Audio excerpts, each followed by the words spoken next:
دوسرے نمبر پر علم دین حاصل کیا، عمل کیا یا نہیں کیا، مال کہاں سے کمایا، کہاں خرچ کیا، اور جوانی کہاں گزاری۔ میرے بھائی اور بہنوں، غور کرو، نماز، قرآن، علم دین چھوڑ کر اگر ہم دن رات صرف موبائل، گیمز، ڈراموں اور سوشل میڈیا میں وقت برباد کر رہے ہیں تو قیامت کے دن ہم کیا جواب دیں گے؟ اب سوال یہ ہے کہ ہم اپنے وقت کو، قیمتی جو وقت ہے اس کو ضائع ہونے سے کیسے بچائیں۔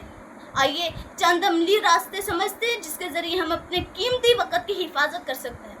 پہلے نمبر پر نماز کو اپنی زندگی کا مرکز بنا لو۔ 5 وقت کی نماز صرف عبادت نہیں ہے بلکہ ایک نظام وقت ہے۔ یہ جو نماز کو سنبھال لیتے ہیں وہ اپنے قیمتی وقت کو بھی سنبھال لیتے ہیں۔ دوسرے نمبر پر قرآن اور علم دین کو اپنا ساتھی بنا لو۔ روزانہ کم از کم 1 رکوع کی تلاوت کرو، اس کا ترجمہ پڑھو، سمجھو کہ اللہ تعالیٰ ہم سے کیا کہنا چاہ رہے ہیں، اللہ تعالیٰ ہمارے سے کیا فرما رہے ہیں، کیا بات کر رہے ہیں اللہ تعالیٰ۔ تیسرے نمبر پر نیک صحبت اختیار کرو۔ یاد رکھو، دوست انسان کے وقت اور ایمان دونوں کو بناتے بھی ہیں اور بگاڑتے بھی ہیں۔ نیک اور دیندار دوستوں کے ساتھ رہو تاکہ تمہارا وقت بھی خیر میں لگے۔ چوتھے نمبر پر وقت کا شیڈول بنا لو۔ دن کا ایک پلان تیار کرو۔ نماز، اسٹڈی، کھیل، عبادت اور آرام سب کے لیے ایک مختصر وقت اپنا بناؤ۔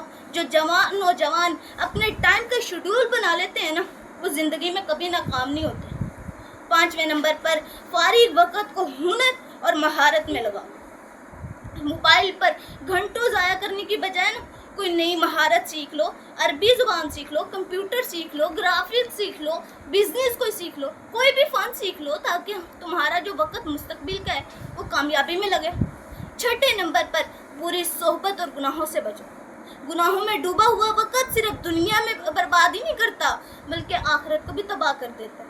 میرے عزیز بھائیوں اور بہنوں، یہ زندگی ایک بار ملی ہے، دوبارہ نہیں ملے گی۔ یہ جوانی، یہ صحت، یہ فراغت سب اللہ کی دی ہوئی نعمتیں، لیکن یہ ہمیشہ نہیں رہیں گی۔ بڑھاپا آئے گا، بیماریاں آئیں گی، ذمہ داریاں بڑھیں گی اور آخرکار موت سب کو ختم کر دے گی۔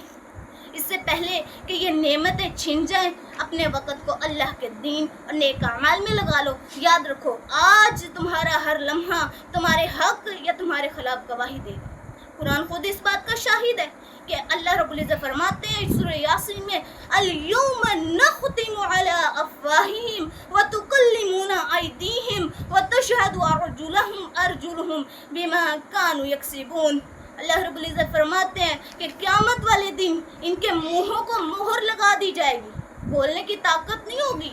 آج یہ زبان جو 24 گھنٹے بولتی رہتی ہے، چپ ہونے کا نام ہی نہیں لیتی، قیامت والے دن اس زبان کو بولنے کی طاقت ہی نہیں ہونی ہے۔ بولے گے کون بولیں گے؟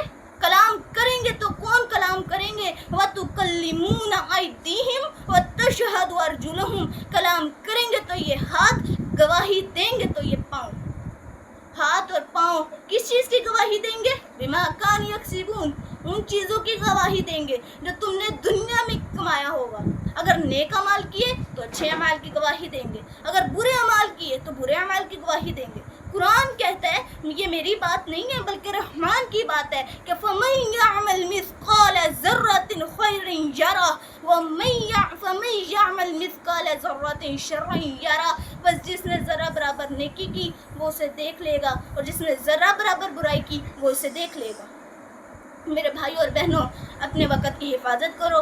یہ وقت گزر گیا تو پھر ہاتھ نہیں آئے گا، پچھتاوے کے سوا کچھ بھی نہیں ہوگا۔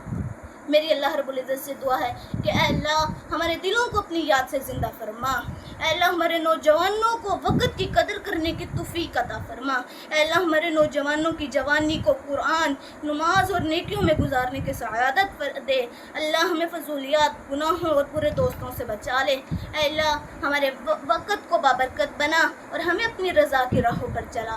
سبحانک اللہم و بحمدک، اشہد ان لا الہ الا انت، استغفرک و اتوب الیک۔ والسلام علیکم ورحمۃ اللہ وبرکاتہ۔